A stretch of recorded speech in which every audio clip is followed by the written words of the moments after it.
1장 전체를 보는데 읽기는 1절부터 5절 보겠습니다. 룻기 402페이지 저와 여러분이 함께 한 목소리로 봉독합시다. 사사들이 치리하던 때에 그 땅에 흉년이 더니라. 유다 베들레헴의 한 사람이 그의 아내와 두 아들을 데리고 모압 지방에 가서 거류하였는데 그 사람의 이름은 엘리멜렉이요 그의 아내의 이름은 나오미요 그의 두 아들의 이름은 말론과 기럐이니 유다 베들레헴 에브라 사람들이더라.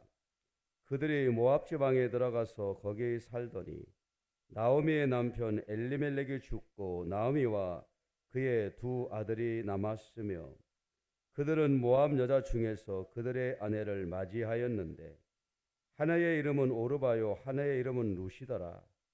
그들이 거기에 거주한 지 10년쯤에 말론과 기럐 두 사람이 다 죽고 그 여인은 두 아들과 남편의 뒤를 남았더라. 아멘. 할렐루야. 오늘도 예배자리에 오신 여러분을 환영하고 축복합니다. 자, 우리가 일주일 넘게 사사기를 읽어왔는데 사사기 다음에는 룻기예요. 룻기 5월 가정의 달 어버이 주일 이렇게 맞으면 룻기들을 많이 읽는데 이 룻기가 왜 사사기 뒤에 왔을까라고 하는 부분을 또 보게 되고 룻기 1장 1절은 사사들이 치리하던 때에 이렇게 시작합니다. 사사들이 치리하던 때. 우리가 성경을 읽을 때는 성경이 문맥 하나, 단어 하나도 상당히 주의 깊게 읽을 필요가 있는데 사사기가 어떻게 끝났습니까? 어제 통곡하며 울며 부르짖으며 끝났어요. 자, 캄캄해요. 어두워요. 방향이 보이질 않는 겁니다. 그런데 바로 이 룻기를 통해서 조그마한 빛을 보게 돼요. 사실 룻기는 나오미에 대한 이야기도 아니고 룻에 대한 이야기도 아니고 사실은 다윗에 대한 이야기로 이렇게 룻기는 시작합니다. 종교적으로 암흑기인 이때에 사사기 시대를 거치면서 더 캄캄한 이런 곳에 전등불을 하나 탁 켜는 그런 역할이 룻기인데요. 자, 룻기 4장 18절 가보겠습니다. 한번 보겠어요. 베레스의 계보는 아니라 베레스는 헤스론을 낳고 헤스론은 람을 낳았고 람은 암미나답을 낳았고 암미나답은 나손을 낳았고 나손은 살몬을 낳았고 살몬은 보아스를 낳았고 보아스는 오벳을 낳았고 오벳은 이새를 낳고 이새는 누구를 낳아요? 다윗을 낳았더라. 지금 다윗 얘기하고 싶어서 이 얘기하는 거예요. 사사기. 그러면 성경 전체에서 보고자 하는 그 흐름이 있잖아요. 여러분 신명기 6장에 가보면 모압 평지에서 모세가 이스라엘 백성들을 다 모아놓고 신신당부한 얘기가 있어요. 너희들 가나안 땅에 들어가면 네 자녀들에게 부지런히 하나님의 말씀을 가르쳐라. 뿐만 아니고 집에 문설주에 이마에 하나님의 말씀을 새겨서 그 말씀을 부지런히 가르치라고 그랬어요. 왜 그랬을까요? 사사기 같은 일이 일어날 거야. 잘못하면. 이런 일이 일어난다고. 그것을 본 거예요. 아니나 다를까 참. 그런 일이 벌어졌어요. 여호수아는 그러면 왜 이 모세의 신신당부를 실체적으로 실천하지 못했을까? 저도 그게 궁금한데 아마도 가나안 정복 정쟁이 계속되다 보니까 사실 여력이 없었을 거예요. 그래서 하나님의 말씀을 부지런히 가르치고 부지런히 가르쳤어야 되는데 그게 쉽질 않아요. 자, 우리 여기 사사기 2장 출발을 잠깐 좀 더듬어 보면 사사기 2장 6절을 가볼까요? 전에 여호수아가 백성을 보내매 이스라엘 자손이 각기 그들의 기업으로 가서 땅을 차지하였고 7절 다 같이 시작. 백성이 여호수아가 사는 날 동안과 여호수아 뒤에 생존한 장로들 곧 여호와께서 이스라엘 위하여 행하신 모든 일을 큰 일을 본 자들이 사는 날 동안에 여호와를 섬겼어요.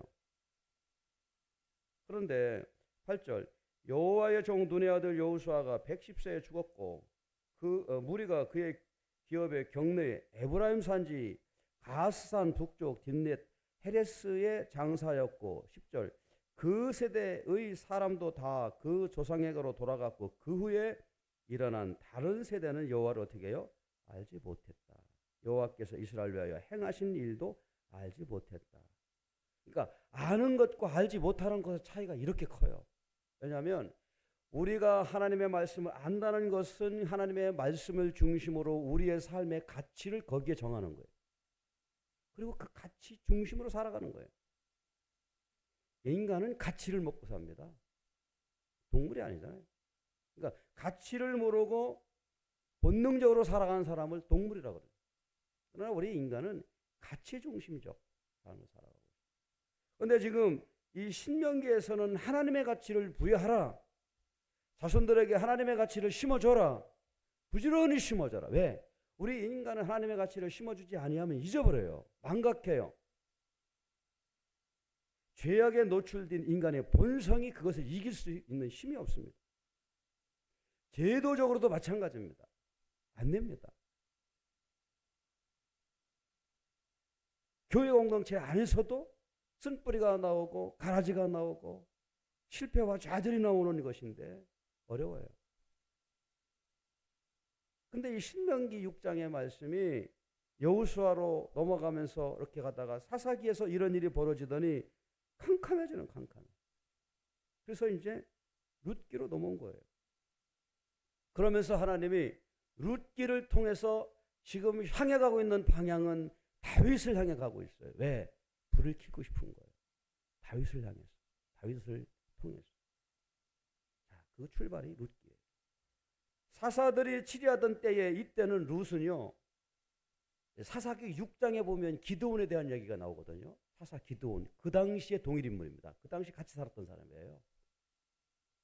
뭐 사사기 끝나고 나서 룻기가 온 게 아니고 성경의 순서는 그렇지만 기드온과 같은 동일의 사람이에요. 기드온 당시에 여러분 한번 보십시오. 사사기 6장에 한번 가보세요. 기드온 당시에 어떤 일이 일어났었습니까? 추수만 하고 나면 이 미디안 족속들이 와가지고 전부 다 농산물 뺏어가요. 먹을 게 없어. 씨앗도 안 남기고 다 가져가요. 농산, 뭐 공식, 양, 뭐 다 가져가요. 자, 사사기 6장 1절 이스라엘 자손이 또 여호와의 목전에 악을 행하였으므로 여호와께서 7년 동안 그들을 미디안 손에 넘겨줬는데 미디안의 손에 이스라엘 이긴지라 이스라엘 자손이 미디안으로 말미암아 산의 웅덩이와 굴과 산성을 자기들을 위하여 만들었고 이스라엘이 파종할 때면 미디안과 아말렉과 동방 사람들이 치러 올라와 가지고 진을 치고 다 뺏어가는 거야. 다 뺏어가. 먹을 게 없어요. 못 살겠다 이거 도대체가. 이럴 때에 베들레헴에 사는 엘리멜렉이라는 사람이 지혜를 짜요. 야, 도대체 이 동네 못 살겠다 진짜. 이민 가자. 이 사람은 그래도 다행히 좀 먹을 게 있어요. 그런데 주변의 사람들이 다 가난하고 떼끼고 이러니까 자기까지 죽게 생겼거든. 그러니까 어떻게 해요? 도망가자. 이민 가자 그러는 거예요. 그래서 보따리를 싸가지고 이민을 가요. 어디로 갑니까? 모압으로 가죠. 모압. 1장 1절 하다들이 치리하던 때에 그 땅에 흉년이더니라. 유다 베들레헴의 한 사람이 그의 아내와 두 아들을 데리고 모압 지방에 가서 거류하였는데 살겠다고 모압 지방으로 갔는데 결과는 살아요, 죽어요? 죽어요. 왜? 살려고 갔는데 왜 죽냔 말이에요, 이게. 그게 우리 인간이 가지고 있는 한계예요.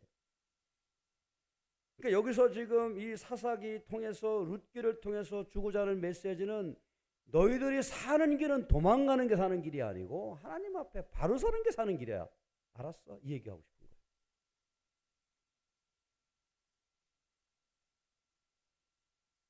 10년 만에 다 죽습니다. 남자 셋. 4명이 가가지고 셋 죽었으면 다 죽은 거지 뭐. 그죠? 3절. 나오미의 남편 엘리멜렉이 죽고 나오미와 그의 두 아들이 남았습니다. 그들은 또 모함 여자와 결혼해가지고 또 다 죽어요. 남자들 다 죽고 불쌍하게 여자 둘만 남아요. 고대 사이에서 여자 둘이 남아서 할 일이 뭐가 있어요? 손가락 빨다가 창녀로 남던가 종으로 팔려가던가 끝이에요. 비전이 없습니다. 지금하고 완전히 달라요.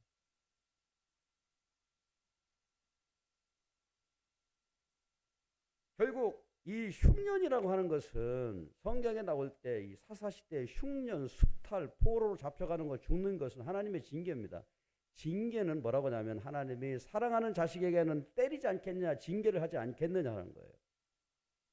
그러면 매를 맞게 되면 내가 왜 매를 맺는지 보아야 되는 것이고 그 매를 때리는 분에 대해서 우리가 가까이 가면서 하나님 앞에 구하면 되는 거예요. 회개하고 하나님 내가 잘못했습니다라고 구하면 되는 건데 환경 따라 가는 거예요. 안 되겠다 여기.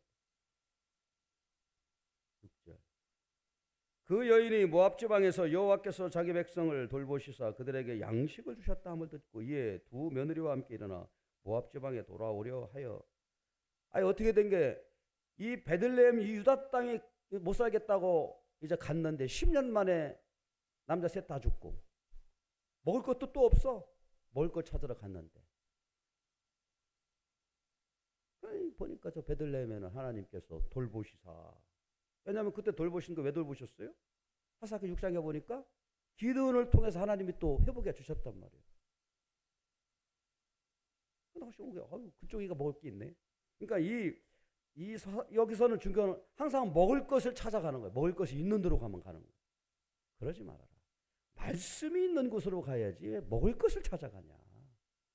먹을 것을 찾아가다가는 죽는다. 그 얘기 아니에요? 지금 나오미가 뭐 가는데 아는 것처럼 두 며느리가 있는데 야 니네들 아직 젊잖아. 어떻게 니네들 살 길 찾아가. 그럴 때에 그 두 며느리 중에 룻이 따라오죠. 어머니 제가 어머니 가는 길에 나도 가겠습니다. 자, 그 상황 좀 볼까요? 8절 시작. 나오미가 두 며느리에게 이르되 너희는 각기 너희 어머니의 집으로 돌아가라. 너희가 죽은 자들과 나를 선대한 것 같이 여호와께서 너를 선대하리라 하시기를 원하며 여호와께서 너희에게 허락하사 각기 남편의 집에서 위로를 받게 하시기를 원하노라 하고 그의 입맞춤에 그들이 소리 높여 울며. 가라고 그러니까 이제 헤어지니까 울겠죠. 자, 그런데 오르바라는 여인은 뭐 슬프지만 어떻게 합니까? 헤어질 때가 왔으니 가야죠 하면서 어머니와 입맞추고 가지만 룻은 그를 쫓아갑니다. 자, 그런데 어머니가 그러죠. 너는 왜 안 가냐? 너 빨리 가야지. 어떻게 하려고 그래? 이렇게 얘기하니까 룻이 이렇게 고백하죠. 자, 16절 시작. 룻이 이르되 내게 어머니를 따르며 어머니를 따르지 말고 돌아가라. 강권하지 마옵소서. 어머니께서 가시는 곳에 나도 가고 어머니께서 머무시는 곳에 나도 머물겠나이다. 어머니의 백성이 나의 백성이 되고 어머니 하나님이 나의 하나님이 되시리니. 룻을 여기서 이제 자신의 살 길을 방향을 정한 거예요. 중요하죠. 결국 어떻게 됐습니까? 룻 다윗의 족보 그리스도의 족보에 들어가려고 하는 방향을 정한 거예요. 그러면서 룻이 더 한 발짝 들어갑니다. 어머니께서 죽으시는 곳에서 나도 죽어 거기 묻힐 것이라 결단했다는 표시예요. 만일 내가 죽는 일 위해 어머니를 떠나면 여호와께서 내게 벌을 내리시고 더 내리시기를 원하나이다 하는지라. 자, 지금 룻기의 맨 마지막 방향은 뭐라고요? 다윗이에요. 왜? 하나님이 가나안 땅에서 이스라엘 백성들을 통해서 거기서 불을 밝혀서 제사장 나라로서 역할을 다 감당하게 되는데 불을 밝히긴커녕 이미 발전소가 꺼져가지고 없어요. 그런데 켜야 될 거 아니에요, 불을. 그 켜는 작업에 동참하는 거예요. 그래서 점점 희미한 불빛, 다윗이라는 불빛으로 향해가고 있어요. 그 이제 두 여자가 어떻게 옵니까? 쳐져가지고 오는 거죠. 18절 나오미가 룻이 자기와 함께 가기로 굳게 결심함을 보고 그에게 말하기를 그치니라. 이에 그 두 사람이 베들레헴까지 갔더라. 베들레헴에 이를 때에 온 성읍이 그로 말미암아 떠들며 이르기를 저기 희순이가 아니냐. 그러면 나오미란 말은 기쁨이란 뜻이에요. joy, 즐겁다 이런 뜻이에요. 희순이, 우리나라도 희순이란 이름이 많이 있잖아요. 옛날에는 야야 희순이가 왔다. 10년 만에 너무 희순이가 왔네. 그러니까 이 나오미가 뭐라 그래? 아이고 이 사람들아 나더라 희순이라고 부르지 말아라. 나오미라고 부르지 말고 나를 마라라고 부르라. 자기 처지를 아는 거예요. 이제.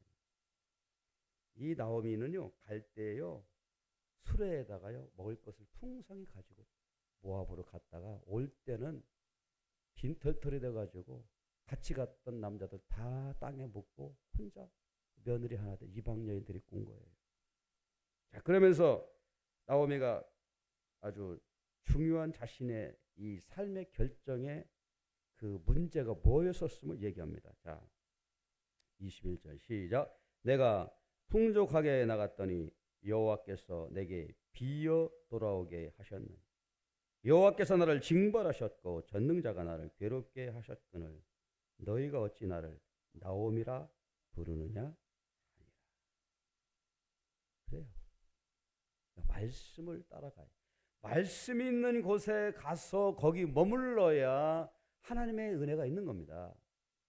그런데 양식을 따라가니 양식이라는 것은 있을 수도 있고 없을 수도 있어요. 돈을 벌 수도 있고 못 벌 수도 있어요. 그러니까 물질의 가치를 따라가다 인생은 항상 이런 일이에요. 하나님의 말씀의 가치를 따라가는 저와 여러분들을 주의 이름으로 축원을 드립니다.